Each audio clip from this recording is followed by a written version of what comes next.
சமீபத்தில் திரு விஜய் அவர்கள் ஒரு 12 வாக்குறுதின்னு நினைக்கிறேன், தேர்தல் வாக்குறுதியாக கூட நம்ம எடுத்துக்கலான்னு போட்டிருந்தாரு. எல்லோருக்கும் நிரந்தர வீடு, வீட்டுக்கு ஒரு மோட்டார் சைக்கிள், ஒவ்வொரு வீட்டிலும் கார் இருக்கும் வகையில் பொருளாதார மேம்பாடு. ஆனால் பல பேர் வந்து ஒரு வீட்டுக்கும் கார் தரேன்னு சொல்லியிருக்காரு அப்படின்னு பேசுறதை விவாதிச்சா நம்மளால பார்க்க முடியும். இப்போ புரிஞ்சா யார் தருக்குறீங்க? சரி சொல்லுங்க. இல்லை, நம்ம தெளிவாக இருக்கணும், நம்ம சொல்கிறோம், இருக்கிறத சொல்லிடுறோம்.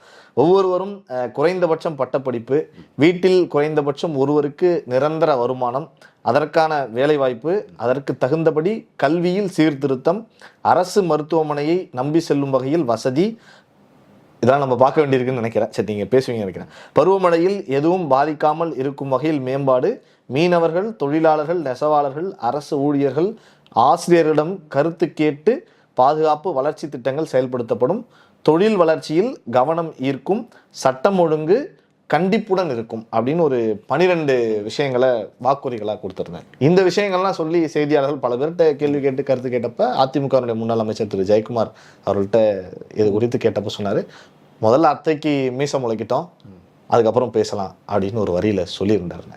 எப்படி பார்க்குறீங்க அந்த சென்டென்ஸை? நீங்கள் அத்தையை மட்டுமே பார்க்குறீங்க, நான் சொல்கிறேன். என்ன ஃபோக்கஸ் வெறும் பொம்பளையே பண்ணக்கூடாது. ஓகே, சமூகத்தை நோக்கி நீங்கள் யோசிக்கணும். எவ்வளவோ உதாரணம் இருக்கும் பொழுது அது என்ன வந்து அத்தைக்கு மீசம் முளையிட்டோம் அப்புறம் பார்க்கலாம் அப்படிங்கிற பழமொழி. ஏன் தம்பி, எப்பயுமே நீங்கள் தமிழ் தெரிஞ்சவங்களுக்கு புரியும், கனி இருப்ப காய் கவர்ந்தட்டுன்னு ஒரு வார்த்தை இருக்குது.